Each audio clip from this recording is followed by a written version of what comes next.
Hello friends, welcome back to Diamond Learning. 12th class के लिए last में हमने टॉपिक पढ़ा था अपना मल्टीपल एलेलिज्म एंड प्लियोट्रॉपी। तो नेक्स्ट हमारा टॉपिक जो आज हमारे पास में है that is chromosomal theory of inheritance. ठीक है, तो ये थ्योरी जो है वो इंडिपेंडेंटली दो साइंटिस्ट ने दी थी, जिसमें सबसे पहला हमारा आता है वॉल्टर सटन और सेकंड आता है थियोडोर बोवेरी।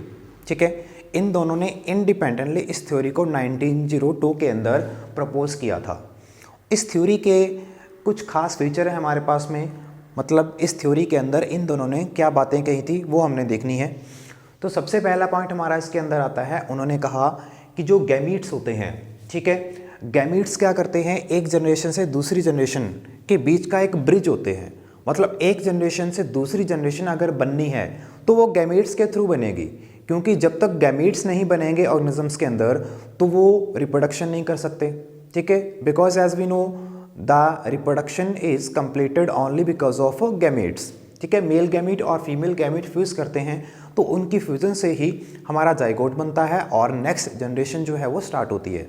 तो वो इस थ्योरी की पहली बात थी। तो दो तरीके के हमारे पास में यहाँ पर फिर क्या आ जाएंगे, गैमीट्स आ जाएंगे। एक तो आ जाएगा स्पर्म जो मेल गैमीट होगा, दूसरा होगा ओवम जो फीमेल गैमीट होगा। ठीक है, उसके बाद में है सेकेंड पॉइंट हमारा क्या आ जाएगा कि दोनों टाइप के जो गैमीट्स होते हैं, ठीक है, जो सेक्सुअल रिप्रोडक्शन के अंदर फ्यूज होते हैं, वो दोनों के दोनों ऑफस्प्रिंग की कॉन्स्टिट्यूशन के अंदर इक्वली कंट्रीब्यूट करते हैं। मतलब नेक्स्ट जनरेशन में जो हमारा ऑफस्प्रिंग बनेगा तो उसके अंदर जो कैरेक्टर आते हैं वो दोनों से कैरेक्टर मिल के आते हैं उसके अंदर। ठीक है, एक पेरेंट से आधे कैरेक्टर आएंगे और दूसरे पेरेंट से आधे कैरेक्टर आएंगे, इसलिए वो दोनों गैमीट्स इक्वली कंट्रीब्यूट करते हैं। ठीक है, उसके बाद में थर्ड पॉइंट हमारा क्या कहता है कि अगर हम स्पर्म की स्ट्रक्चर देखते हैं, ठीक है, सेक्सुअल रिप्रोडक्शन वाले चैप्टर के अंदर आपने स्पर्म की स्ट्रक्चर देखी होगी, तो स्पर्म के अंदर जो न्यूक्लियस होता है उसके हेड रीजन के अंदर, ठीक है, जो एक्रोसोमल रिएक्शन आगे जो है प्रोसीड कराता है, तो स्पर्म में से सिर्फ उसका जो न्यूक्लियस है वो न्यूक्लियस ही एग के अंदर फ्यूज करता है, फर्टिलाइज करता है। ठीक है, तो इसका मतलब है जो इन्फॉर्मेशन होगी, ठीक है, वो पूरे स्पर्म में से सिर्फ किसके पास में होगी, उसके न्यूक्लियस के पास में होगी। ठीक है, तो नेक्स्ट पॉइंट हमारा ये बनता है न्यूक्लियस, उसके पास में क्रोमैटिन होता है। क्रोमैटिन जो होता है वो क्रोमोसोम्स का पूरा एक नेटवर्क होता है, उसको बोलते हैं। तो ये न्यूक्लियस के अंदर क्रोमैटिन होता है जो आगे ऑर्गेनाइज करके क्या बनाते हैं, क्रोमोसोम्स बनाते हैं। ठीक है, तो इसका मतलब है जो जेनेटिक इन्फॉर्मेशन होगी वो किनके पास में होगी, क्रोमोसोम्स के पास में होगी। और इन्हीं क्रोमोसोम्स के अंदर अगर कोई भी एडिशन होती है, मतलब नया क्रोमोसोम ऐड होता है या फिर इसके अंदर डिलीशन होती है, डेफिशिएंसी आती है, अगर क्रोमोसोम का नंबर कम हो जाए तो नंबर कम होने से और नंबर के बढ़ने से दोनों ही कंडीशन के अंदर ऑर्गेनिज्म के अंदर क्या आते हैं, ड्रास्टिक चेंजेस आ जाते हैं। ठीक है, और नेक्स्ट पॉइंट हमारा 6 नंबर ये है कि दो तरीके के क्रोमोसोम जो हैं हर एक इंडिविजुअल में ईच टाइप के लिए मिलते हैं। जैसे कि मेंडल ने कहा था फैक्टर जो होते हैं, ठीक है, तो वो फैक्टर्स या एलील्स की बात करी थी, तो हमने देखा था कि अगर कोई भी कैरेक्टर है, हाइट का कैरेक्टर है, तो उसके लिए एक पेयर था हमारा कैपिटल टी, और ड्वार्फ की हाइट के लिए हमारा था स्मॉल टी। तो वैसे ही क्रोमोसोम्स का भी हमें एक पेयर मिलता है। क्या मिलता है, पेयर मिलता है। तो chromosomes are always found in pairs like alleles. ठीक है, उसके बाद में 7th नंबर पॉइंट हमारा क्या कहता है कि जो प्रिंसिपल है सेग्रीगेशन का और इंडिपेंडेंट असॉर्टमेंट का, जो लॉ दिए थे मेंडल ने दोनों के दोनों लॉ हम जो हैं वो इस थ्योरी से हम लोग एक्सप्लेन कर सकते हैं, क्योंकि इस थ्योरी से हमें क्रोमोसोम्स के बिहेवियर के बारे में और गैमीट फॉर्मेशन के टाइम पे वो कैसे बिहेव करके आगे जो है ऑफस्प्रिंग के अंदर कैरेक्टर्स को पास करते हैं या इंफॉर्मेशन को पास करते हैं, उस चीज़ के बारे में हमें इससे पता लगा था। तो इसके बेस पे हम लोग law of dominance, segregation, independent assortment, इनकी बात को समझा सकते हैं। क्लियर है? तो ये है हमारी chromosomal theory of inheritance. Next हम लोग जो करने बच जा रहे हैं वो करने जा रहे हैं लिंकेज के बारे में। तो नेक्स्ट टॉपिक हमारा जो आता है वो आता है लिंकेज। तो लिंकेज क्या होती है? जैसा कि आप जानते हो सेल के अंदर न्यूक्लियस होता है और न्यूक्लियस के अंदर क्रोमोसोम्स मिलते हैं। तो क्रोमोसोम्स के ऊपर बहुत सारी जीन्स प्रेजेंट होती हैं और वो जीन्स एक दूसरे से कितना पास में या कितना दूर प्रेजेंट होती हैं उसी को हम लोग सिंपल शब्दों में बोलते हैं लिंकेज। ठीक है, तो इसका सबसे पहले जो सजेशन था वो सटन एंड बोवेरी ने अपनी क्रोमोसोमल थ्योरी ऑफ इनहेरिटेंस के अंदर दिया था, लेकिन इसका एक्सपेरिमेंटल प्रूफ और इस टर्म को जो क्वाइन किया था वो किया था मॉर्गन ने। ठीक है, तो ये क्वेश्चन आ जाता है who coin the term linkage, तो वहाँ पर उसका आंसर क्या आएगा? मॉर्गन। तो मॉर्गन ने कहा था कि जीन्स दो टाइप की हो सकती हैं, एक तो लिंक्ड हो सकती हैं और दूसरी अनलिंक्ड हो सकती हैं। तो उसने कहा लिंक्ड जीन्स कौन सी हैं?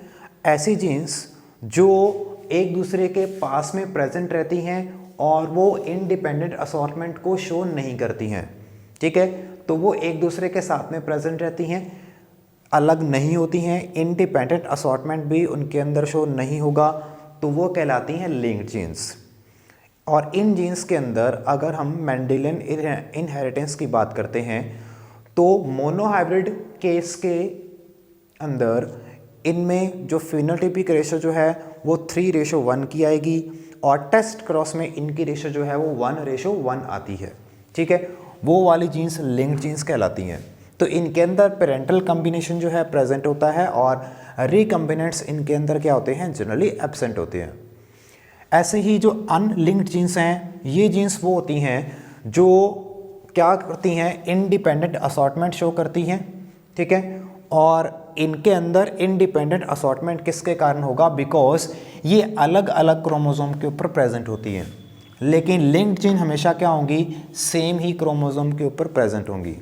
ठीक है, तो कुछ बातें इसके अंदर ऐसी हैं जो मैं आपको वर्बली बता रहा हूँ, इसीलिए कॉपी पेन पे अपना नोट्स जो है वो आपने इसको सुन के भी बनाना है, सिर्फ देख के जो है इसके आपका काम नहीं चलेगा।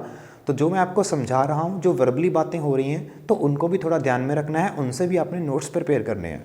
ठीक है, चलो, तो दो प्रकार की जीन्स हो गई। अब इस थ्योरी के अंदर, लिंकेज की थ्योरी के अंदर मॉर्गन ने बातें क्या कही थी? सबसे पहली बात उसने कही थी, ये जो लिंकेज की क्रोमोसोमल थ्योरी है, मॉर्गन के साथ में एक और साइंटिस्ट थे कैसल, तो 1911 के अंदर इन दोनों ने कंबाइनली इस थ्योरी को प्रपोज किया था, जिसका सबसे पहला पॉइंट कहता है linked genes are those which stay together during transmission from generation to generation, की एक जनरेशन से दूसरी जनरेशन में जब पास होती हैं, ठीक है, तो लिंक्ड जीन जो हैं वो होती हैं और एक साथ में ही प्रेजेंट होंगी तभी वो पास हो पाएंगी। दूसरा है लिंक्ड जीन्स जो हैं वो हमेशा सेम क्रोमोसोम के ऊपर होंगी, क्योंकि अगर क्रोमोसोम ही डिफरेंट हो जाएंगे, ठीक है, तो उनमें फिर एक क्रोमोसोम जो है वो गैमीट फॉर्मेशन में अलग हो जाएगा, दूसरा अलग हो जाएगा, तो फिर वो जीन्स तो एक दूसरे के साथ में कभी भी टुगेदर नहीं होंगी। ठीक है, एक साथ में नहीं प्रेजेंट होंगी। तीसरा पॉइंट कहता है कि जीन्स जो हैं वो क्रोमोसोम्स के ऊपर एक लीनियर फैशन में अरेंज होती हैं। ठीक है, ऐसा नहीं है कि वो कोई जीन्स जो है आगे है पीछे है तो वो कोई क्वाइल्ड फॉर्म में या किसी और फॉर्म में होगी, एकदम बिल्कुल लीनियर फैशन के अंदर अरेंज्ड होंगी। फोर्थ पॉइंट इसका कहता है कि हर एक जीन जो है वो किसी क्रोमोसोम के ऊपर एक स्पेसिफिक प्लेस में ही प्रेजेंट होती है। ठीक है, अगर स्पेसिफिक प्लेस उसका नहीं होगा तो फिर उसका मतलब है कि वो जीन जो है वो ट्रांसपोजोन की फॉर्म में हो सकती है, शफलिंग कर सकती है। ठीक है, जिनको जंपिंग जीन्स बोलते हैं, ये हमारा 6 चैप्टर के अंदर आएगा टॉपिक। नेक्स्ट पॉइंट कहता है कि जीन्स जो होती हैं वो ओरिजिनल पेरेंटल कॉम्बिनेशन को मेंटेन करने की कोशिश करती हैं। ठीक है, नॉर्मली जो पेरेंटल कॉम्बिनेशन होगा उसी का सेम आगे जनरेशन में पास करने का ट्राई करेंगी। एक्सेप्शन कहाँ पर मिलेगी? अगर उन जीन्स के अंदर हमें क्रॉसिंग ओवर मिल गई, तो क्रॉसिंग ओवर से फिर क्या होगा? जेनेटिक मटेरियल का एक्सचेंज हो जाएगा। ठीक है, क्रॉसिंग ओवर हमारा इसी से नेक्स्ट टॉपिक है जो करेंगे।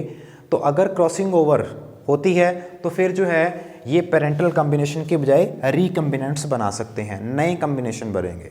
ठीक है, लास्ट पॉइंट इसका कहता है कि क्रॉसिंग ओवर अगर होती है, वो एक्सचेंज हो रहा है जेनेटिक मटेरियल का, इसका मतलब है कि लिंक्ड जीन्स जो हैं वो क्या हैं? वीक हैं।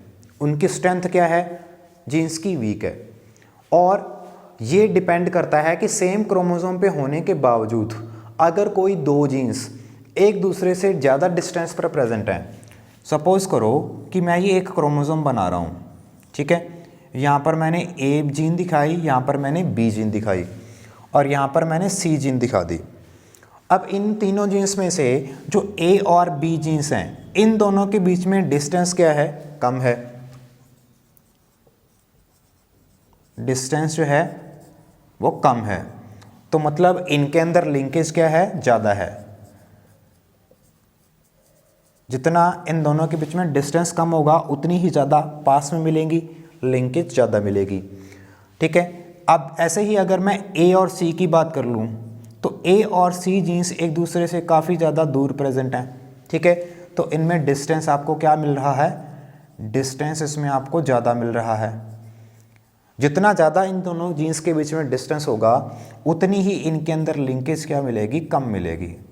तो ये एक दूसरे के अपोजिट चीज़ें होती हैं।